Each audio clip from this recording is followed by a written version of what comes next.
పవన్ కళ్యాణ్ గారు అయితే నిన్న పార్వతీపురంలో అయితే పర్యటించారు. తుఫాను హెచ్చరిక జారీ చేసినా గానీ అది ఆరెంజ్ జోన్ లో ఉంది, హెవీగా వర్షం పడే ఏరియా అని చెప్పినా గానీ నా కోసం అక్కడ ప్రజలు వెయిట్ చేస్తున్నారు, వాళ్ళు వర్షంలో తడుస్తూ ఉన్నారు, నా కోసం వెయిట్ చేస్తున్నారు, నేను తప్పకుండా వెళ్ళాలి, వాళ్ళకి మాట ఇచ్చాను, నేను వెళ్ళాలి అని చెప్పి అయితే నిన్న వర్షాన్ని కూడా లెక్క చేయకుండా ఆ బురదలో చెప్పులు లేకుండా దాదాపు 1 కిలోమీటర్ పాటు వాళ్ళ ఊరికైతే నడుచుకుంటూ వెళ్ళారు. అక్కడైతే రోడ్లు అనేవి శంకుస్థాపన చేశారు. వాళ్ళ కళని అభివృద్ధిలోకి తీసుకురావాలి, ఇంటర్నేషనల్ వైజ్ గా మీ కళని, మీ ట్రైబల్ కల్చర్ ని మనం అభివృద్ధిలోకి తీసుకెళ్లాలి అని చెప్పేసి వాళ్ళకైతే హామీ ఇచ్చారు.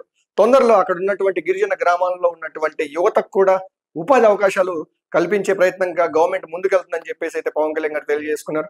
అండ్ అదే విధంగా అందులో భాగంగానే ఈ రోజు అయితే అల్లూరి సీతారామరాజు జిల్లాకైతే ఈ రోజు ఉప ముఖ్యమంత్రిగా ఫస్ట్ టైం పవన్ కళ్యాణ్ గారు అయితే అడుగు పెట్టబోతున్నారు. 33.13 కోట్ల వ్యయంతో ఇక్కడ గిరిజన గ్రామాలకైతే వీళ్ళు పవన్ కళ్యాణ్ గారు అయితే రోడ్లు వేపించబోతున్నారు. అండ్ అదేవిధంగా దాదాపు 34 కిలోమీటర్ల మేర ఇక్కడ ఉన్నటువంటి చుట్టుపక్కల ఉన్నటువంటి గిరిజన గ్రామాలు, మారుమూల గ్రామాలకి రోడ్డు వ్యవస్థ అనేదే లేదు. దాదాపు స్వాతంత్రం వచ్చి 70 సంవత్సరాలు అవుతున్నా కానీ నుంచి ఇన్ని రాజకీయ పార్టీలు మారినా కానివ్వండి, ఏ ఒక్కరు ఇటువంటి గిరిజన గ్రామాలను వీళ్ళ రోడ్ల పరిస్థితి ఏంటి, వీళ్ళకి వాటర్ ఉన్నాయా లేవా అని చెప్పి చూసినటువంటి నాయకుడు ఒక్కడు కూడా లేదు. బట్ పవన్ కళ్యాణ్ గారు 2018లో వీళ్ళ గోడు అనేది అయితే విన్నారు. అప్పటికి అధికారంలో లేకపోయినా కానివ్వండి 2018లో వాళ్ళ బాధలన్నీ విన్నారు. నేను చేస్తానో చేయలేనో మీరు ఎలా చెప్పగలరమ్మంటే, నువ్వు విన్నావంటే నువ్వు చేస్తావు అని చెప్పి వాళ్ళైతే పవన్ కళ్యాణ్ గారితో అన్నారు. ఆ నమ్మకంతోనే పవన్ కళ్యాణ్ గారు 6 సంవత్సరాలు అవుతున్నా కానివ్వండి అధికారంలోకి వచ్చిన వెంటనే 6 నెలల వ్యవధిలోనే ఈ గిరిజన గ్రామాల్లో అయితే పర్యటించారు. తుఫాన్ సైతం లెక్క చేయకుండా అక్కడ ఉన్నటువంటి గ్రామాలన్నీ అయితే చుట్టేశారు ఒక రౌండ్. అండ్ అదే విధంగా ఈ రోజు అయితే రోడ్ల నిర్మాణంలో ఈ రోజు అనంతగిరి, చింతపల్లి, జీకే వీధి, హుకుంపేట మండలాల్లో ఈ గిరిజన గ్రామాలకు ఉన్నటువంటి కష్టాలు అవన్నీ తెలుసుకోబోతున్నారు. అండ్ అదే విధంగా అక్కడ రోడ్డు అయితే శంకుస్థాపన చేయబోతున్నారు. ఈ గిరిజన గ్రామాల్లో మనం చూసుకుంటే కానివ్వండి ఎక్కువగా రోడ్లు అనేవి ఉండవు. ఇప్పుడు వర్షం పడితే ఆ కొండ చర్యలు విరిగిపడడం కానివ్వండి, ఆ రోడ్లు అనేవి బురదమయం, ఎక్కువగా బురదమయం అయిపోవడం కానివ్వండి, ఇప్పుడు అక్కడ వెహికల్స్ కానీ వెళ్ళినా కానివ్వండి అవి జారుకుంటూ ఏ లోయలోనో పక్కనో గుంతలోనో పడిపోవడం అనేది జరుగుతూ ఉంటది.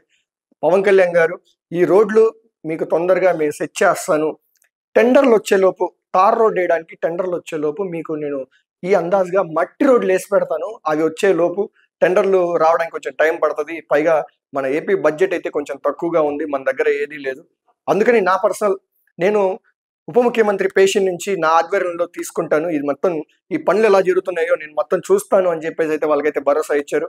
అండ్ అదేవిధంగా ఈరోజు అల్లూరు సీతారామరాజు జిల్లాలో పవన్ కళ్యాణ్ గారు అయితే ఈ డోలీ వ్యవస్థకైతే, ఈ డోలీ సిస్టమ్ అనేది ఒకటైతే ఉంటుంది. ఇది ఏం జరుగుతుందంటే ఇక్కడ ట్రైబల్స్ ఎక్కడో పైన మారుమూల ప్రాంతాల్లో ఉంటారు, హాస్పిటల్స్ ఎక్కడో సిటీలలో ఉంటాయి, దాదాపు వాళ్ళకి ఒక 10 నుంచి 15 కిలోమీటర్ల దూరం అనేది రోడ్డు లేకుండా అయితే ఉంటుంది.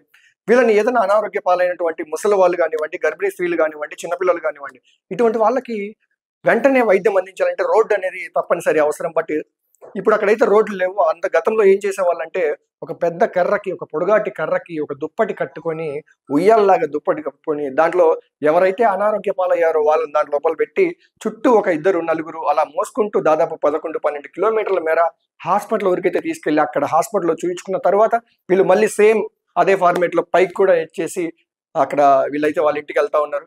ఈ వ్యవస్థ అనేది ఇంకా మనం భవిష్యత్తులో చూడకూడదు. వీళ్ళు రోడ్లు ఉంటేనే వీళ్ళు వెంటనే వీళ్ళ డెస్టినేషన్ కి రీచ్ అవుతారు. వీళ్ళకి ఏదైనా ప్రాబ్లం ఉన్నా కానీ వెంటనే హాస్పిటల్కి వెళ్ళి చూపించుకొని వెంటనే వచ్చేస్తారు. వీళ్ళకి రోడ్లు అయితే అందుబాటులో ఉండాలి. రోడ్లు అందుబాటులో ఉంటే వెంటనే రవాణా అందుబాటులో ఉంటుంది, బస్సులు తిరుగుతాయి, అక్కడ వాళ్ళ కల్చర్ డెవలప్ అవుద్ది. చాలా మంది ట్రైబల్లో వాళ్ళకి ఒక ఆర్ట్ ఫామ్స్ అనేవి ఉంటాయి, వాళ్ళు పెయింటింగ్స్ కానివ్వండి, వాళ్ళ కల్చర్ కి సంబంధించినటువంటి ఆర్ట్ ఫామ్స్ ఉన్నాయి. ఆ ఆర్ట్ ఫామ్స్ ని ఇంటర్నేషనల్ లెవెల్ మార్కెటింగ్ లోకి, అండ్ అదే విధంగా ఆర్ట్ వచ్చినటువంటి యూత్ ని అభివృద్ధిలోకి తీసుకొస్తామని చెప్పి పవన్ కళ్యాణ్ గారు అయితే అన్నారు. డెఫినెట్ గా పవన్ కళ్యాణ్ గారు ఒకసారి మాట ఇచ్చారంటే అది పక్కా నిలబెట్టుకుంటారు.